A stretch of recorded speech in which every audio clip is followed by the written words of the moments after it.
Jensenius Martin Pete Crear was born in 1942 in a small town in Alabama where his grandparents owned a farm. He lived in Birmingham as a young child, but moved to Detroit with his mother when he was 10. He remained in Detroit throughout high school and college, working in a produce market to help pay for his schooling. Pete graduated from Wayne State in 1965 with an accounting degree, and soon after married his beautiful wife Diane. Pete and Diane met through her brother Edward, who was one of Pete's good buddies. 4 years after they wed, Diane and Pete became proud parents of a baby girl, Joya. Pete also began a new job after graduation as a management trainee at the Michigan Credit Union League. His plan was to get experience so that he could sit for the CPA exam, but the league management had other ideas. Pete was promoted time and again over the next 20 years until he was the organization's senior vice president. He never did sit for that exam. But Pete wasn't disappointed. During his 2 decades at the league, he organized more than 20 credit unions, many of which brought the first stable, non-predatory financial services to Detroit's minority populations. For example, in the wake of severe rioting in the 1960s, Pete helped start the Office of Economic Opportunity Credit Union to serve those disenfranchised people affected by the city's depressed economic conditions. This credit union was the first of its kind in the country, and Pete worked closely with city, state, and federal officials to make it a reality. He also helped start the first feminist credit union, aptly titled the Feminist Federal Credit Union. This credit union provided women in the area access to credit for the very first time.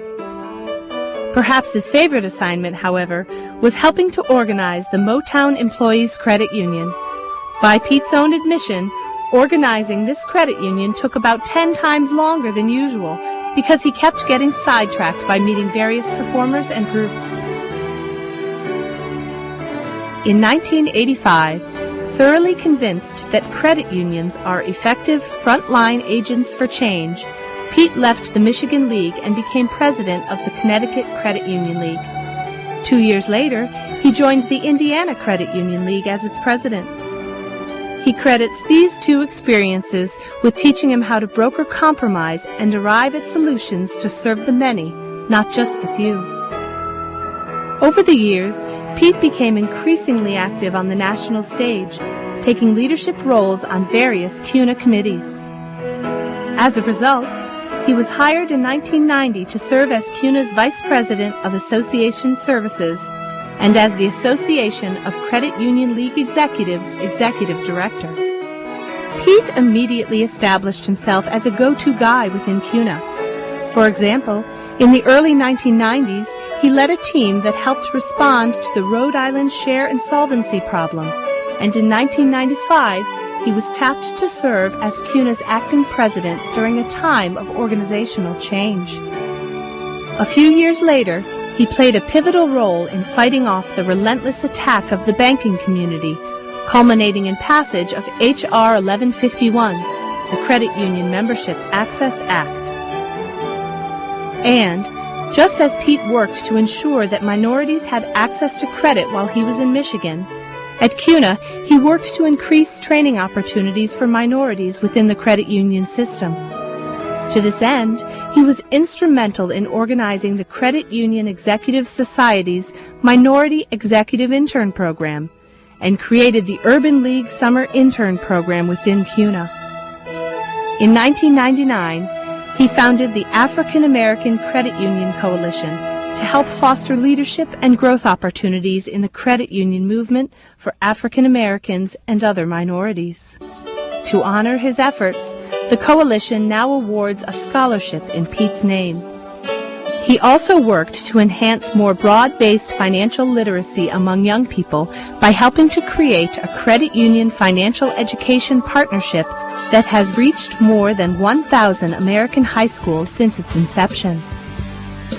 Pete's wide range of experiences made him a natural to be CUNA's major credit union ambassador, serving such organizations as CARE, the Consumer Federation of America, the Cooperative Development Foundation, the Feline Research Institute, Nationwide Insurance, the National Cooperative Business Association, the World Council of Credit Unions, and U.S. Central Credit Union, to name a few.